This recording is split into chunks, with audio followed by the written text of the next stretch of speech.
एक बात आप मुझे बताइए, यति नरसिंहानंद सरस्वती ने प्रॉफिट मोहम्मद साहब के ऊपर बयान दे दिया, पुलिस ने एफआईआर दर्ज करके उनको जेल के अंदर बंद कर दिया। इसके चलते जनता ने पत्थरबाजी कर दी, जिनको पुलिस ने हिरासत में लिया। अब इससे किनका भविष्य खराब हो रहा है? कुरान की एक आयत है कि वामा अरसलनाका रहमतुल्लिल आलमीन। मैं आपको बता दूं, ये आयत प्रॉफिट मोहम्मद साहब के ऊपर है, जब इससे पहले भी उनके ऊपर कई बार टिप्पणी की गई। आप उनके बारे में पढ़कर तो देखिए, आप पढ़कर देखिए उनके बारे में। वो व्यक्ति जिसके ऊपर एक महिला कूड़ा फेंका करती थी, और एक दिन जब वो महिला कूड़ा नहीं फेंकती तो वो व्यक्ति उसके घर पर जाके पूछता है कि माँ तेरी तबीयत तो ठीक है कि आज तूने मेरे ऊपर कूड़ा नहीं फेंका। उस व्यक्ति के जीवन परिचय के ऊपर आप लोग जो है वो तौहीन कर रहे हैं, उसकी, उस आदमी की आप तौहीन कर रहे हैं। आपको शर्म आनी चाहिए। और जिन प्रॉफिट मोहम्मद साहब के ऊपर आपने टिप्पणी करी है, जरा कोई मुसलमान मुझे सामने आकर कह दे कि कहीं पर इस बात को लिखा हुआ है, या कोई हिंदू इस बात को कह दे कि प्रॉफिट मोहम्मद साहब, मुसलमान अगर इस बात को कह दे तो मैं बता दूं कि कहां मुसलमान की कौन सी कुरान में, कौन सी हदीस के अंदर इस बात का जिक्र है कि प्रॉफिट मोहम्मद साहब सिर्फ मुसलमानों के हैं, या हिंदुओं की कौन सी गीता के अंदर, रामायण के अंदर, महाभारत के अंदर किस बात का ये जिक्र है कि भगवान श्री कृष्ण किसके हैं? प्रभु तो सभी के हैं। देखिए, कहावत है, कुछ पंक्तियां हैं, उनसे जो है शुरुआत करूंगा कि कुछ बात है कि हस्ती मिटती नहीं हमारी, सदियों रहा है दुश्मन दौरे जहां हमारा। एक बात मैं आपको बता दूं कि इस देश के अंदर अंग्रेजों ने अपनी सत्ता काबिज करने के लिए कुछ इसी तरीके के हथकंडों को अपनाया था। हिंदू मुसलमान को आपस में लड़ाकर इस देश के ऊपर कब्जा करने का काम अंग्रेजों ने किया, और हमने कई 100 सालों की गुलामी को झेलने का काम किया। आज भारत वापस से उसी मुकाम पे और उसी मोड़ पर आकर खड़ा हो गया है। बड़ी दुर्भाग्य की बात है कि वो देश जो अपनी संस्कृति, अपनी वेशभूषा, अपने कल्चर और अपनी एकता और अपनी अखंडता, अपनी प्रभुता के लिए जाना जाता था, उस देश के अंदर कुछ लोग साधु और महात्मा के भेष में, मौलाना के भेष में सिर्फ नफरत घोलने का काम करते हैं। अब से कुछ साल पहले भी वसीम रिजवी जैसे लोग, यति नरसिंहानंद सरस्वती जैसे लोग, जिन लोगों का कोई जाति, कोई धर्म, कोई मजहब नहीं होता, इनका कोई इंसानियत से, मानवता से कोई लेना और देना नहीं होता, इन लोगों का सिर्फ एक ही सोच होती है कि कैसे भी करके, किसी भी तरीके से कर इस देश के हिंदुओं को उकसाया जाए, और सो कॉल्ड टीआरपी के लिए, सस्ती टीआरपी के लिए, सिर्फ अपने आप को फेमस करने के लिए इस प्रकार के बयान दिए जाएं। मैं आपको एक बात बता दूं कि जब आप भारत के लिए पढ़ेंगे ना, तो एक बात मैं आपको बता दूं कि जब मैं अपने आप को इंट्रोड्यूस करता हूं, तो अपने आप को इंट्रोड्यूस करते मैं अपने आप को, मेरी पहचान हिंदू, मुस्लिम, सिख, ईसाई से नहीं, जब मेरी पहचान भारतीय से होती है तो मुझे बड़ा गर्व महसूस होता है। और आपको एक बात बता दूं कि पहले ही भारत को कई भागों में विभाजित कर दिया गया, पाकिस्तान के रूप में, बांग्लादेश के रूप में, अफगानिस्तान के रूप में, वरना ये भारत अखंड भारत हुआ करता था। और आज भी जब मैं सोशल मीडिया पे कुछ वीडियोस पढ़ता हूं ना, तो वहां पर रहने वाले जो पाकिस्तान के जो मुसलमान हैं, जो अफगानिस्तान के मुसलमान हैं, या जो पाकिस्तान के हिंदू हैं, वो लिखते हैं कमेंट बॉक्स में कि मैं भारत आना चाहता हूं।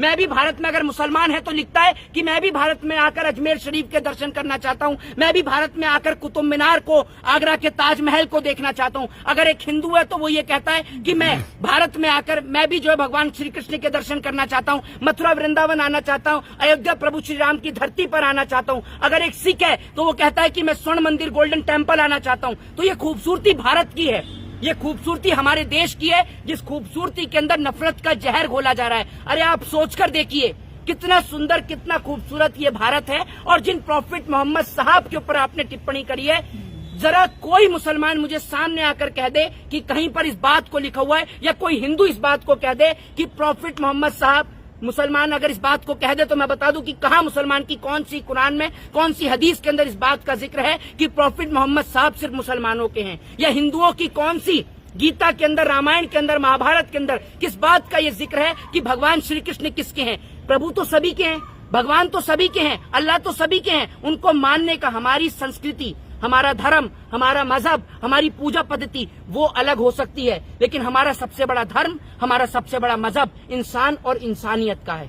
और हमें अपने आप को बड़े गर्व के साथ हम कहते हैं कि we proud to be Indian, हम भारतीय हैं। और उस भारतीय के अंदर जिस तरीके से नफरत का जहर ये घोलने का काम करते हैं, कुरान की एक आयत है कि वामा अरसलनाका रहमतुल्लिल आलमीन।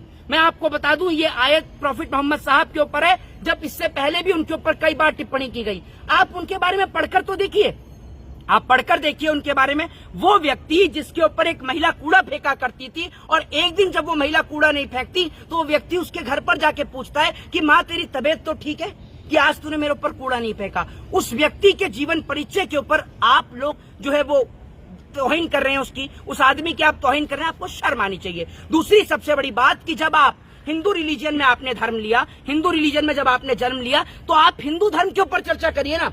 आपको क्या जरूरत है किसी भी जाति, किसी भी धर्म और किसी भी मजहब के ऊपर कोई भी विवादित टिप्पणी देने की?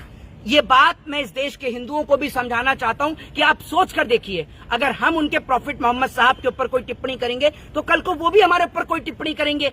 इससे सिर्फ देश में विवाद पैदा होता और कुछ नहीं होता। एक बात आप मुझे बताइए, यति नरसिंहानंद सरस्वती ने प्रॉफिट मोहम्मद साहब के ऊपर बयान दे दिया, पुलिस ने एफआईआर दर्ज करके उनको जेल के अंदर बंद कर दिया, इसके चलते जनता ने पत्थरबाजी कर दी, जिनको पुलिस ने हिरासत में लिया। अब इससे किनका भविष्य खराब हो रहा है? एक बात मुझे बताइए ना, ये देश जो दिवाली और रमजान की खूबसूरती के लिए जाना जाता है, वो देश जो कृष्ण और राम और रहीम की एकता के लिए जाना जाता है, जिस देश के अंदर आजादी की जंग जो है वो राजगुरु सुखदेव, भगत सिंह, अशफाकुल्ला खां जैसे लोगों ने एक साथ मिलकर लड़ी, और आप कहते हैं कि मुसलमान को आप इस देश के इतिहास से, अगर आप मुसलमान को इतिहास से हटा देंगे तो कैसे बताएंगे कि राणा प्रताप ने किसके साथ युद्ध लड़ा? जिस कुर्ते को पहनकर आप बयान देते हैं वो कुर्ता टर्किश वर्ड है, और टर्किश वर्ड को, उस कुर्ते को कौन लेकर आया? मुगल एम्पायर लेकर आए देश के अंदर। आज फिरोजाबाद के अंदर जो हिंदू धर्म के अंदर महिलाओं की सबसे बड़ी सुहाग की निशानी है चूड़ियां, वो चूड़ियां बनाने वाले टोटल फिरोजाबाद में मुस्लिम है। तो क्या आप अपनी बहन बेटियों को चूड़ियां पहनाना बंद कर देंगे? क्या कुर्ता बोलना बंद कर देंगे? भाई आप, मैं एक बता दूं, ग्रेवी क्या है भाई? ग्रेवी मुस्लिम शब्द है, क्यों आप उसका प्रयोग करें? क्यों विदाउट ग्रेवी के क्या पनीर खा जाएंगे खाली? सोचकर तो देखिए। आप जो एक बात कह रहे हैं, राणा प्रताप बहादुर थे, बिल्कुल राणा प्रताप बहादुर थे। राणा प्रताप ने जंग किससे लड़ी? तो जिक्र तो करेंगे ना उस बात का कि राणा प्रताप ने अकबर से जंग लड़ी। तो आप अगर ये सोचते हैं कि मुसलमानों को इस देश के इतिहास से मिटा देंगे तो ये आपकी गलत सोच है। दूसरी सबसे बड़ी बात कि इस देश की आजादी के लिए जितना योगदान हिंदुओं का, सिखों का और ईसाइयों का रहा, उतना ही बराबर का योगदान मुसलमानों का भी रहा। बहादुर शाह जफर के बच्चों का सर काट के जब रंगून की जेल में रख दिया गया तो उनसे कहा जाता है कि क्या हुआ जफर, हिंदुस्तान की शमशीर क्या ठंडी पड़ गई है? तो उसके बाद बहादुर शाह जफर जवाब देते हैं कि जब तक गाजियों में बू रहेगी मान की, तख्ते लंदन तक चलेगी शमशीर हिंदुस्तान की। वो देश भारत जिस मुल्क की आजादी के लिए मौलाना साहब और पंडित ने एक साथ कंधे पर हाथ रखकर एक दूसरे के साथ मिलकर आजादी की जंग लड़ी, जंग आजादी एक साथ लड़ी, आज उस देश के अंदर जाति, धर्म और मजहब के नाम की लड़ाई, क्या ये सही है? मैं एक बात आपसे पूछना चाहता हूं कि प्रॉफिट मोहम्मद साहब के ऊपर विवादित टिप्पणी करने से आपको क्या हासिल हो जाएगा? या कोई अगर मुसलमान हमारे हिंदू धर्म पर टिप्पणी करता है तो उसको क्या हासिल होगा?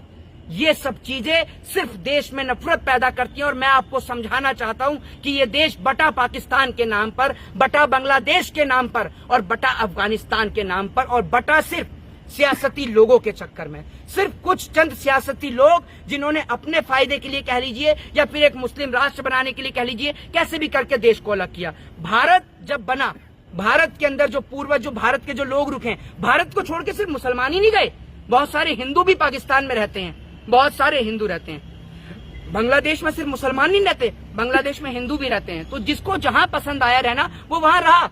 और जब एक बार एक मुसलमान से क्वेश्चन किया गया कि जब इस देश का बंटवारा हुआ तो आप पाकिस्तान क्यों नहीं चले गए, तो जानते हैं कि वो क्या जवाब देता है? वो कहता है कि मुझे एक ऐसा मुल्क नहीं चाहिए कि जहां पर से सिर्फ अजान की आवाज सुनाई दे, मुझे एक ऐसा मुल्क चाहिए जहां से मस्जिद से अजान की आवाज भी सुनाई दे और मंदिर से घंटी की आवाज भी सुनाई दे। और वो मुल्क है सिर्फ विश्व का एकमात्र देश, भारत। और मैं गर्व से कहता हूं, मुझे गर्व है अपने आप को ये कहते हुए कि जिस देश की मिट्टी ने अशफाकुल्ला खां जैसे वीर को जन्मा, जिस देश की मिट्टी ने शहीद आजम भगत सिंह को, राजगुरु सुखदेव को जन्मा, जिस देश की मिट्टी ने भारत देश के अंदर भीमराव अंबेडकर जैसे सुपुत्र को जन्मा, जिसने इस देश को भारतीय संविधान प्रदान कराया, जिस देश ने वीरांगना लक्ष्मीबाई, महारानी लक्ष्मीबाई जैसी वीरांगना को, स्त्री को जन्मने का काम किया, मेरे को गर्व है कि मैं उस सावित्रीबाई फूले, ज्योतिबा फूले की धरती पे मैंने जन्म लिया है। जिस देश ने हिंदू मुस्लिम की एकता का परिचय और प्रमाण दिया, जिस देश ने दिवाली और रमजान साथ में बनाया,